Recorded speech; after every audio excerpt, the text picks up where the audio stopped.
Hello friends, welcome to Aadhal's kitchen. இன்னைக்கு நம்ம பார்க்க போகிற ரெசிபி ரொம்ப கிறிஸ்பியான ஹெல்த்தியான சுரக்காய் தோசை எப்படி பண்ணுறதுங்கிறது தாங்க இன்னைக்கு நம்ம பார்க்க போகிறோம். வாங்க வீடியோக்குள்ளே போகலாம். சுரக்காய் தோசைக்கு இன்னைக்கு பாதி சுரக்காய் எடுத்திருக்கேன். நான் கருவேப்பிலை ஒரு கொத்து, சீரகம் ஒரு அரை ஸ்பூனு, இஞ்சி சின்னதாக ஒரு துண்டு, இதில் 5 வரமிளகா எடுத்திருக்கேன்.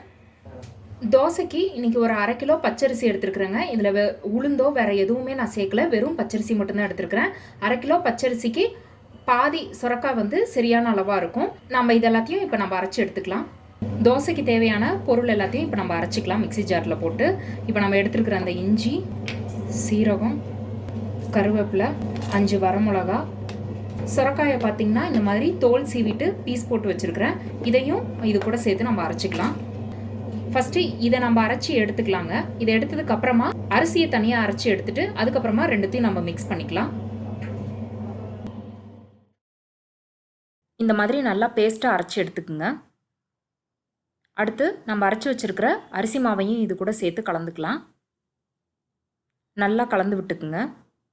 இப்போ மாவுக்கு தேவையான உப்பு சேர்த்துக்கலாம். இன்றைக்கி நான் 2 ஸ்பூன் உப்பு சேர்த்துருக்குறேன். நல்லா கரைச்சிக்குங்க.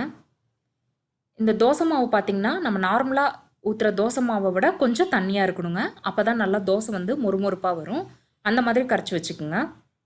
இந்த தோசை மாவை புளிக்க வைக்கணும் இல்லை ஊற வைக்கணுங்கிறதுலாம் அவசியமே இல்லைங்க. நம்ம அரைச்சிட்டு உடனே இன்ஸ்டண்ட்டாக நம்ம இதை ஊற்றிக்கலாம். நம்ம இப்போ நான் தோசைக்கல் வச்சுருக்கேன். தோசைக்கல் நல்லா சூடேறிடுச்சு. இப்போ நம்ம தோசை ஊற்ற ஆரம்பிச்சிடலாம். இப்போ பார்த்திங்கன்னா இப்படி நம்ம எடுத்து ஊற்றுற அளவுக்கு தண்ணியாக இருக்கணுங்க தோசை மாவு. அப்போ தான் உங்களுக்கு தோசை நல்லா வரும். அதே மாதிரி ஸ்டவ்வை ஹையில் வச்சுக்குங்க. அப்போ தான் கிறிஸ்பியாகவும் நமக்கு தோசை கிடைக்கும். சுற்றி கொஞ்சமாக எண்ணெய் ஊற்றிக்கலாம். இதுக்கு மூடி போட்டெல்லாம் சுட வேண்டிய அவசியம் இல்லைங்க. தோசை அப்படியே நமக்கு டபுள் சைடு தான் வேக வைக்க போகிறோம். இப்போ பாருங்கள், இந்த ஒரு பக்கம் தோசை நல்லா வெந்துடுச்சு. இப்போ இன்னொரு பக்கம் திருப்பி போட்டுடலாம். இந்த அளவுக்கு நல்லா முறுமுறுப்பாக ஆகணுங்க.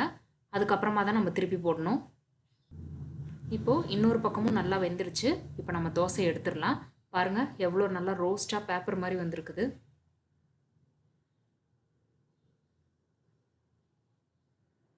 சூப்பராக முறுமுறுப்பாக ரெடி ஆயிடுச்சுங்க.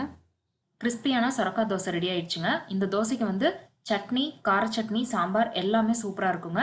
இதை கண்டிப்பாக வீட்டில் எல்லாரும் ட்ரை பண்ணி பாருங்கள். ட்ரை பண்ணி பார்த்துட்டு எப்படி இருக்குங்கிறத கமெண்ட் பாக்ஸில் சொல்லுங்கள்.